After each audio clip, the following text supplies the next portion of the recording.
You are not the A team or the B team. Hell, you're not even the C team. You're just the last resort. The Z team.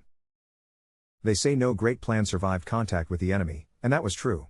Most times, at least, a plan could see itself through with enough gumption and improv. The fact that Ashes had gotten a meeting with the president meant everyone involved was fresh out of both. The supervillain getting a call from the president that wasn't regarding a ransom she'd set was baffling enough. That Ashes was in the Oval Office? That would have confused anyone who'd considered passing by a newsstand at any point in their lives.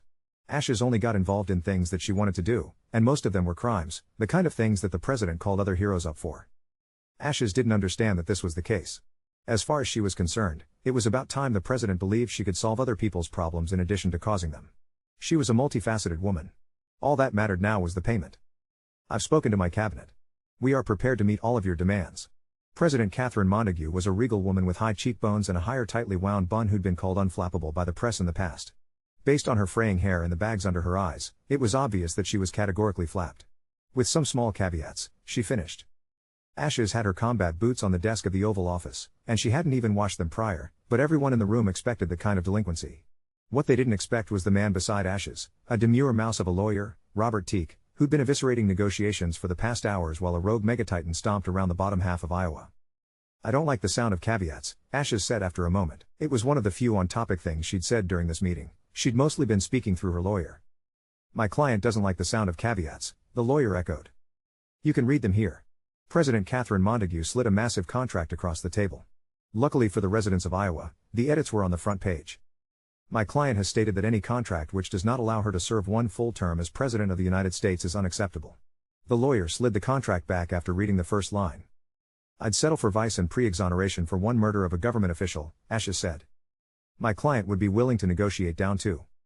We heard her, Mr. Teak, President Montague sighed, but you have to understand that we cannot allow that.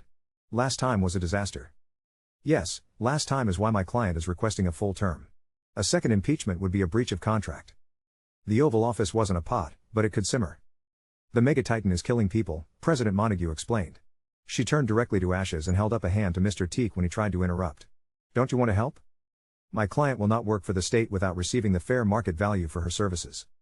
Ashes motioned to Mr. Teak to show that she agreed with him, then crossed her arms again. She had to ensure that everyone in this meeting understood how unfathomably boring this was to her. She should have been blowing things up.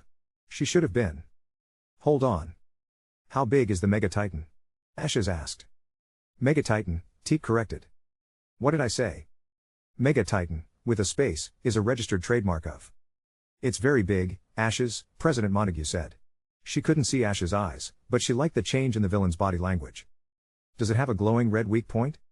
It certainly does. And I can blow it up? Please stop speaking to my client. She has chosen to use me as counsel and. Yes, Ashes, you can blow up the Megatitan. In fact, we want you to. In the middle of a city. Ashes leapt from her chair, ready to leave the room, save the day, and vaporize Des Moines. I don't think we can let you blow it up in the middle of a city. President Montague said. Fine, speak to my lawyer. Ashes sat back down and crossed her arms. This was why they never called her